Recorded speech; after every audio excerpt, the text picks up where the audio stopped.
What's going on, guys? Welcome back to Offbeat Motors. I'm Corey, and today what we're going to do is I'm going to reveal what I bought to replace the Challenger.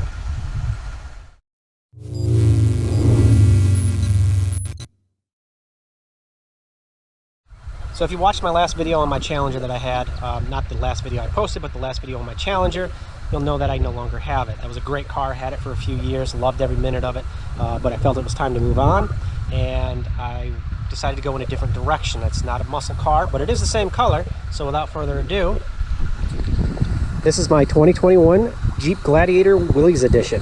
It is pretty much Destroyer Gray. They call it Stingray. This is, like I said, the Willys edition. It's built off of the S or Sport model. Sport, yeah, Sport. It's one step above that. I think the difference is the wheels. We get the black wheels and you get some all-terrain tires. You get blacked out grille. Willys badging, obviously. Blacked out badges. Yeah. This particular model does have the upgraded taillights, so they are LED. There's some more blacked out badges, and I do have the tow package. It's not the max tow.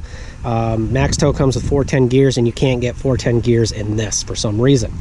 You can get it on the Sport, but not this. I'm assuming it probably has something to do with the tires, but I could be wrong. This also has the rock sliders rails pre-installed. The Willys come with that. This is the 3.6 liter Pentastar V6, so it's 285 horsepower, 260 foot-pounds of torque. Not the fastest thing in the world. 0 to 60 in like 7 point something seconds. Haven't bothered testing it because I really don't care. Rides pretty good for a straight axle vehicle. Try to find another vehicle that's straight axle. You're not going to nowadays. Everything's independent and whatnot, but this is sticking true to that nature. And steers good, rides good, doesn't wander like everybody says. On the inside, we got the cloth. Nothing but the finest materials in here from FCA or Stellantis, whatever you want to call them now. Did not have leather option, I believe. If it did, I don't recall, but this one does not have leather. Dog sits there, he enjoys it. Kid sits over there, she loves it. I added these handles on all 4 doors. They just Velcro in place. Another thing that I added, which was the day I brought it, or the following day after bringing it home, because I had already had it, was the sunshade. It's an alien sunshade. There's a front section and a rear section. The rear section I installed with the back piece of the Freedom top on. This is a 3-piece top. The front section comes off in 2 pieces, left and right side. But they're independent. Some of them are all together. It goes from the front all the way to the back, which I didn't want, and this can be installed with the top on or off, and I did the back portion off or on. The front portion was on the vehicle, and they can stay on with the top on, which was important to me because I didn't feel like taking it on and off because I'm too damn lazy for that. Being a Jeep, you can take the doors off, which I will do. I want to get some door bars to replace these for when the doors are off, but I gotta get a stand for this first. I already talked to my dad about that. It's filthy because it's been raining a lot here in Texas, which is why it's taken me so long to make this video, because every time I wash it, it rains and I can't do the video. So finally had a break. I washed it. Still a little dirty because, well, the ground's muddy and everything still, but anyways, I'm getting it done. In here on the inside,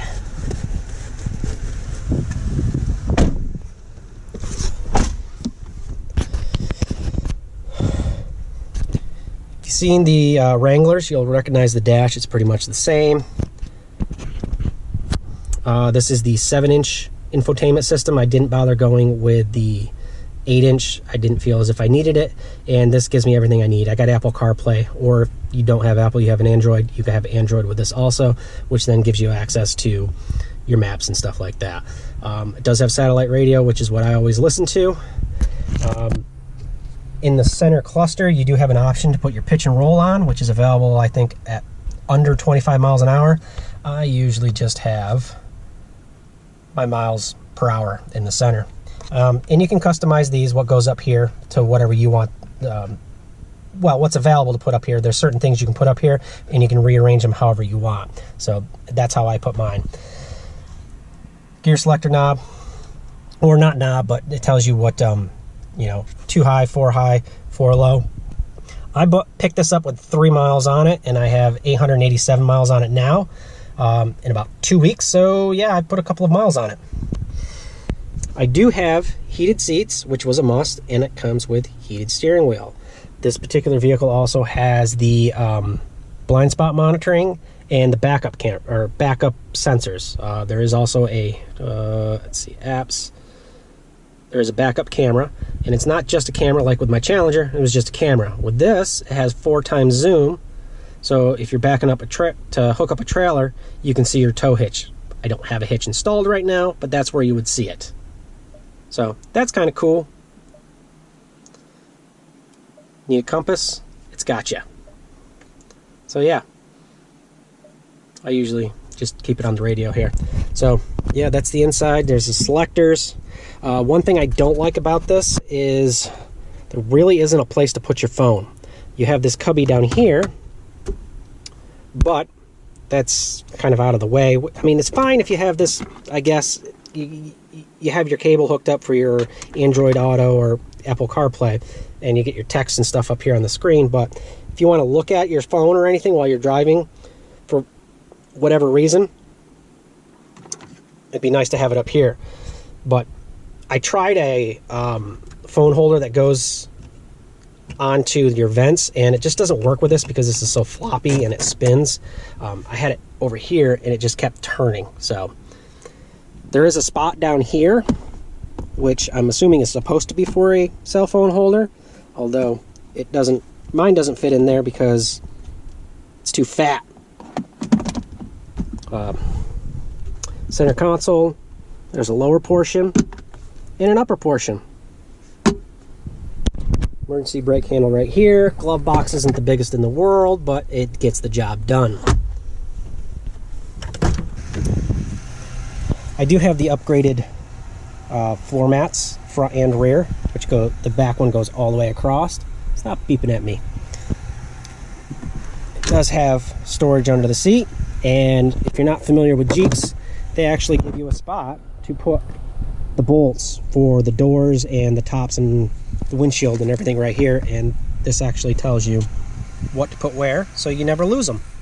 It's a pretty intelligent thing. And the seats fold down. This particular vehicle does not have the upgraded Alpine sound system, so I do not have the subwoofer back there. Alpine does sell a kit that replaces these factory speakers, which I'm thinking about doing. It's not cheap, but I do hear that they sound better. I bought the tonneau cover right after getting it within a couple of days. I will say that the miles per gallon is a little bit better than the Challenger, not by much, but she's heavy and it's only a V6, so it's not the greatest in the world. But I didn't buy it for the miles per gallon. I didn't buy it for the speed. I bought it because I wanted a truck and I wanted a Jeep and I wanted a convertible, so why not get everything all in one? It's the only thing out there that really does it. So I do have some plans for this. I want to do some off-roading. I'm going to start out light, obviously, because I don't want to damage the vehicle right away, and I need to get acclimated to going off-road. Done a little bit of off-roading in the past, but not very much, so I got to get acclimated before I do anything else. The other thing is, if you look, like, there's the back, and there's the front. The front is definitely a lot lower than the back, and I think it's because this has the trailer package, or it's just set up for towing anyways, and that's for weight distribution. When you put a trailer on there, it'll pretty much be level. But I'm thinking I might do a leveling kit, at least bring the front up to the rear so it looks better, or I may just do it like a 1.5 inch leveling / lift. But then I'm going to run into, those aren't going to look right. I'm going to need new tires and rims, so I might hold off on that for a little bit.